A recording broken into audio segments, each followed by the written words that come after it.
Polri yang mengeroyok 2 debt collector hingga tewas di kawasan Kalibata, Jakarta Selatan menjalani sidang etik Polri hari ini.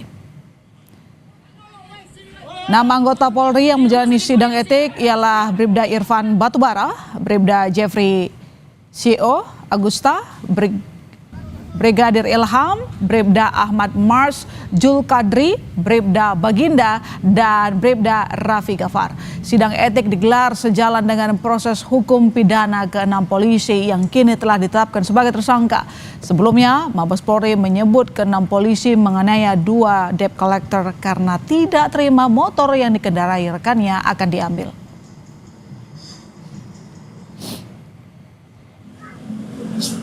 Enam hari pasca penyerangan dan pembakaran, sejumlah pedagang di Kalibata, Jakarta Selatan mulai kembali beraktivitas. Meski masih diselimuti rasa trauma dan khawatir, namun atas desakan kebutuhan ekonomi, para pedagang di Kalibata, Jakarta Selatan kembali berjualan. Kerugian yang ditimbulkan dari aksi penyerangan pada Kamis malam membuat para pedagang yang kehabisan modal usaha terpaksa harus meminjam uang demi bisa kembali berjualan. Sementara bagi pedagang yang lapaknya masih dipasang garis polisi, belum dapat kembali berdagang. Duren juga kebakar, semua tenda kebakar, lampu, bangku, semua meja habis kebakar. Ya sampai kemarin kita minjem sama teman ke teman ya. Akhirnya teman ada yang percaya sama kita, ya ada yang pinjemin gitu. Habis berapa Pak untuk bangun? Bangun ini belanja duren aja sekitar hampir habis tadi aja nih 8 jutaan. Semi permanen ini ya kasihan belum bisa jualan, apalagi memerlukan modal yang cukup banyak ini. Untuk selanjutnya mudah-mudahan ada pengertian dari pihak-pihak lain, bantuan dari pihak-pihak lain. Sebab ya, selain masalah urusan perut, mereka juga punya tanggungan. Mungkin yang seperti saya dengar ada yang tanggungan dari bank, segala macam itu otomatis ya itu perlu dipikirkan. Di Rumah Sakit Budiasi, apa kabar senior? 6 orang anggota Polri ditetapkan sebagai tersangka pengeroyokan 2 debt collector hingga tewas di TMP Kalibata. Karopenmas Divisi Humas Polri, Brigjen Trunoyudo, menyebut motif pengeroyokan karena pelaku tak bisa menerima upaya debt collector yang ingin mengambil motor salah satu rekannya yang juga polisi. Proses pidana terhadap 6 polisi ini akan dilakukan bersamaan dengan proses sidang etik. 6 polisi dijerat pasal penganiayaan berat hingga menewaskan 2 orang debt collector. Berdasarkan alat bukti permulaan yang telah dikumpulkan oleh penyidik, para tersangka dikenakan pasal 170 ayat 3 KUHP, pengeroyokan yang mengakibatkan korban meninggal dunia. Peristiwa ketika kedua debt collector korban ya memberhentikan kendaraan. Jadi kendaraan tersebut betul digunakan oleh anggota ya.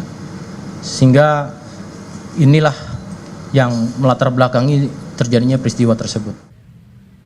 Staf ahli Kapolri Hermawan Sulistyo menyoroti pola pendidikan kepolisian yang kurang memberikan pemahaman soal tugas polisi untuk melindungi dan melayani masyarakat.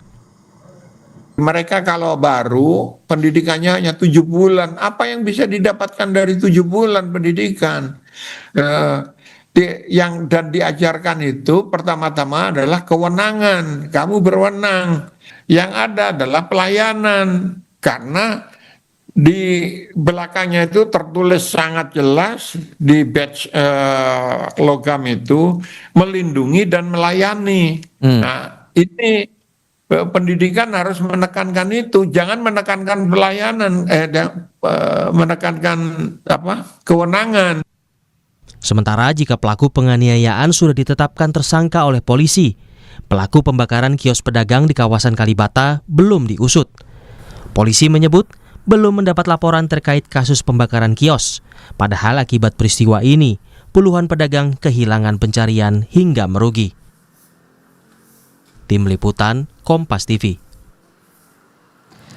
Lebih lengkap terkait sidang etik 6 polisi pengeroyok 2 debt collector hingga tewas, kita terhubung dengan Komisioner Kompolnas Khairul Anam. Selamat sore, Pak Anam. Selamat sore, apa kabar?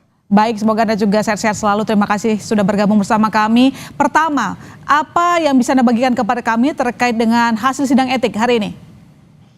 Iya, sidang etik sudah proses akhir ya. Putusannya sih belum diambil. Mungkin bentar lagi kalau sudah ada putusan pasti akan diumumkan. Tapi ini sudah tahap akhir.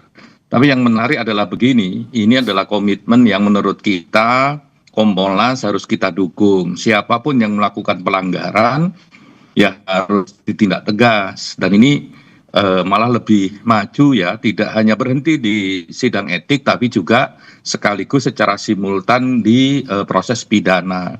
Nah, ini menunjukkan satu komitmen bahwa proses transformasi atau reformasi itu memiliki dampak yang signifikan di internal kepolisian, dan ini komitmen yang bagus. Tapi lepas dari itu ada problem yang juga harus kita selesaikan. Apa ya, korban para pedagang sebenarnya ya, di samping memang ada korban hilangnya nyawa, tapi bagaimana dengan para pedagang yang sampai detik ini ya masih bingung seperti tadi di VT ya. Nah, itu apa yang bisa dilakukan oleh kepolisian? Ya, kepolisian mendorong proses siapapun juga yang melakukan kekerasan atau pengrusakan terhadap harta benda, termasuk ya ganti kerugian gitu. Tapi kenapa belum ada penetapan tersangka mungkin dengan rusaknya kios para pedagang, Pak? Iya, itu yang menurut kami memang di samping soal 6 pelaku pengeroyokan, penting juga untuk ngomong pembakaran ini, karena aksi-aksi kekerasan atas nama apapun ya, atas background apapun ya harus diusut. Nah, ini PR yang segera harus dilakukan oleh Polda Metro Jaya. Lah, salah satu yang juga penting ya segera ada pemulihan untuk para korban. Siapa yang punya kewajiban untuk memulihkan? Ya para pelaku. Jangan sampai polisi menalangi, itu nggak boleh juga. Ya polisi memfasilitasi bagaimana hak korban dalam konteks pemulihan itu, kerugian-kerugian yang ditimbulkan harus segera juga ditangani oleh kepolisian, di samping soal pengrusakan harta bendanya, karena aksi-aksi gitu juga nggak boleh di negeri ini. Gitu. Jadi apakah sejauh ini sudah ada saksi-saksi pihak-pihak yang akan dimintai keterangan terkait dengan kasus pembakaran kios, Pak? Masih dalam proses pendalaman ya, belum naik proses penyidikan. Tapi saya kira kalau problemnya adalah soal belum ada atau tiadanya laporan, kan laporan bisa model A, model B.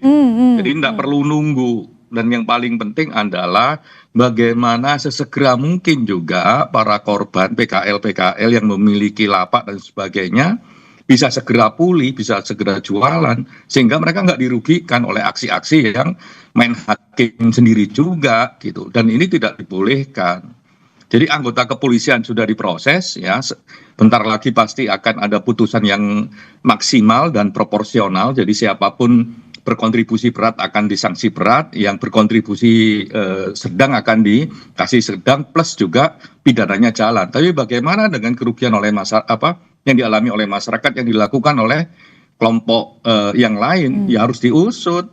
Yang paling penting adalah bagaimana pemulihan korbannya agar segera mereka bisa bekerja kembali dan kerugiannya bisa ditanggulangi. Dan itu juga pekerjaan Polda Metro Jaya. Iya, ya. Dari pendalaman terhadap saksi, apakah ada dugaan bahwa pelaku pembakaran itu merupakan dari pihak debt collector? Sementara ini informasi yang belum didalami ya, ini informasi yang masuk yang harus diklarifikasi. Ya, ini bagian dari reaksi dari aksi pengeroyokan tersebut. Oleh karenanya sebenarnya nggak susah untuk mengungkap ini gitu. Apalagi saksi-saksi kan juga banyak. Dan memang sudah seharusnya pemeriksaan dilakukan meski tidak ada laporan dari masyarakat gitu ya, Pak Nam? Loh iya dong, kan mekanisme di kepolisian ada laporan A, ada laporan B, ada laporan yang bisa diambil alih oleh kepolisian, ada laporan dari masyarakat. Walaupun dalam konteks seperti ini laporan dari masyarakat akan lebih legitimate gitu. Tapi secara hukum kan sama-sama mungkin kan, dari polisi maupun dari masyarakat. Pak Nam, kita kembali ke soal sidang etik. Apakah sanksi etik ini bisa nanti berujung pada rekomendasi proses pidana?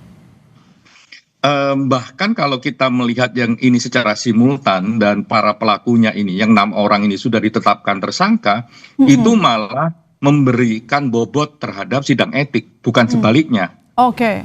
Nah, oleh karenanya saya kira di sidang etik ini nanti pasti ada putusan yang maksimal, namun juga proporsional. Yang maksimal bagi yang berkontribusi memang melakukan pelanggaran maksimal, yang menengah ya akan dapat sanksi yang menengah. Saya kira akan begitu.